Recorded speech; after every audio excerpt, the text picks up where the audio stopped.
Quand vous lisez dans les Bibles actuelles classiques, dans Genèse 18, on vous dit qu'il y a trois personnages qui ont apparu à Abraham pendant la chaleur du jour. Il était assis sur le chêne du Monéré. On dit qu'il y avait trois personnages. Et à un moment, quand ils ont vu Abraham, il y a une discussion entre eux. Et parmi ces personnages, dans Genèse 19, les deux personnages descendent. On vous dit c'est deux anges qui sont allés à Sodome. Le troisième personnage, dans les Bibles actuelles classiques, on vous dit que c'était l'Éternel, que c'était Dieu qui parlait à Abraham.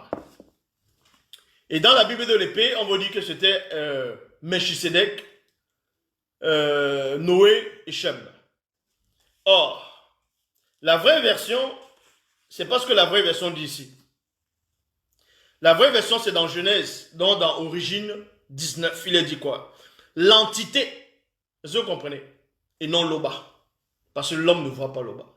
L'Oba ne parle pas directement à un homme par le faux Dieu qu'on présente aux gens, le faux Dieu Yahvé, qui est jaloux. Le faux Dieu Yahvé, qui est sanguinaire. Le faux Dieu Yahvé, qui n'arrive même pas à lire dans ses créatures, soi-disant, qui ne connaît pas. Regardez, dans Genèse 18, on me dit que Dieu parle avec Abraham. Il dit à Abraham que les cris des habitants de Sodome sont montés jusqu'à lui. C'est pour cela qu'il est descendu, pour vérifier si c'est vrai. Et que si c'est vrai, il le saura. Il saura si c'est vrai. Voilà ce qui est dit dans toutes les versions. On vous dit que Dieu est descendu pour voir si la rumeur qu'il avait entendue là-bas, là, dans son ciel, là, était vraie. C'est pour cela qu'il est descendu, pour vérifier. Et il dit, si c'est vrai, je le saurai.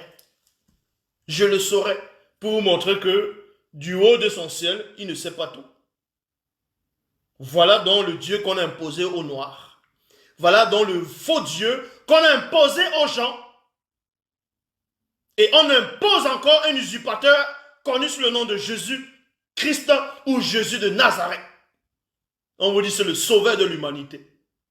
Sauveur de l'humanité. Quel sauveur de l'humanité? Il vient prendre les Bibles, il trafique l'histoire, il change des noms. J'ai lancé le défi aux gens. Ils n'ont pas encore répondu jusqu'à présent. L'histoire de Samson dans le livre des Juges. Samson a tué un lion en pleine route. Et ce lion-là, dans les Bibles actuelles classiques, on vous dit qu'il sortait de la vigne. La vigne, c'est une brousse. Ça fait partie de la brousse. Ils vont dire, ah non, il n'y a pas les vignes en Afrique. Allez en Afrique du Sud. Allez, même au Cameroun, il y a des vignes. Eh oui. On vous dit que Samson a tué un lion en liberté. Un lion, dans d'autres versions, on dit un lionceau. Depuis qu'un petit lionceau va attaquer quelqu'un qui est baraqué. Ouais, qu'il vient d'écrire n'importe quoi. On vous dit que Samson a tué un lion en route. Et c'était pas dans un zoo. Il y a des lions en Palestine là. L'histoire de Samson s'est produite tout. C'était en Afrique. Donc vous comprenez que le Dieu de la Bible, le Dieu que les gens adorent dans toutes les religions, c'est la même personne qui est derrière. C'est Satan qui est derrière. Le Mundima Bobé. C'est pour ça que vous voyez l'état du monde. Vous pensez un seul instant que dans toutes ces religions confondues, toute forme de spiritualité, s'ils avaient vraiment le Créateur en eux, bon, pas en eux, s'ils avaient l'esprit du Créateur, vous pensez qu'ils seraient divisés? Certes, les Mongols vont sortir, ouais, mais même au temps de Christ, il y avait ceci, il y avait cela. Donc, vous apprenez par là que,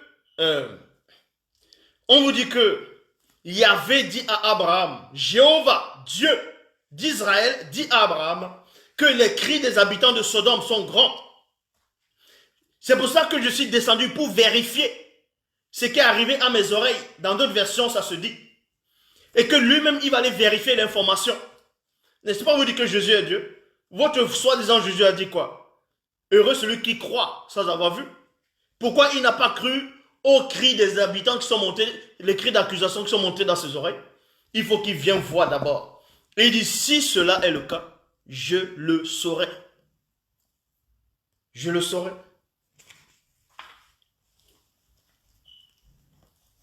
Donc, or, nous savons que ce n'était pas, parce qu'ils ont pris l'histoire, en gros, ils ont pris l'histoire de Bible, l'histoire des copies que les non-initiés ont fait à l'époque avec les rois corrompus.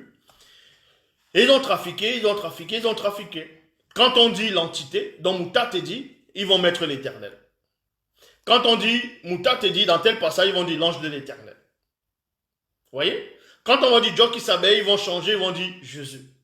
Mais sauf que, dans les Bibles, il y a toujours des erreurs. Il y a toujours des contradictions. Parce que dans la Bible, il n'y en a pas. Parce que c'est la version authentique. Donc, je relis dans Bébotedi chapitre 19. Bébotedi chapitre 19. Bébotedi chapitre 19. On va aller dans Bébotedi chapitre 19 par rapport... Bon, là, c'est par rapport à l'intercession de Sango. Donc, on vous dit cela dans le verset 22. C'est pourquoi les deux veilleurs vont descendre d'après le bruit venu jusqu'à nous.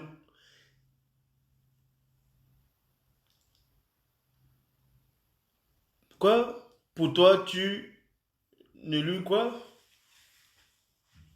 Donc, ici, là, on vous dit dans Nombre, bon, pas dans Nombre, dans Béboté dit dans Origine, chapitre 19, au verset 22, il est dit. Bon, avant ça, dans le verset 21, il est dit ceci. Il est dit ceci. L'entité dans Mouta te dit alors à Sango, donc Sango qui est celui que vous appelez Abraham. Son vrai nom c'est Sango. Est-ce que vous comprenez? Les cris, écoutez attentivement, les cris de plainte de l'esprit de Mboti. Mboti c'est qui? C'est Lot. Pourquoi on dit Mboti? Bon, je ne vais pas le dire ici en public. Là c'est en secret dans l'initiation. Parce qu'il ne faut pas tout révéler ici. Là.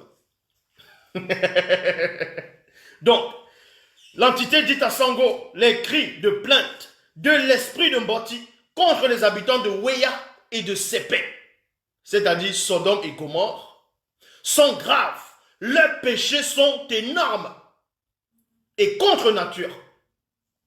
C'est pourquoi les deux veilleurs vont descendre d'après le bruit venu jusqu'à nous. Point.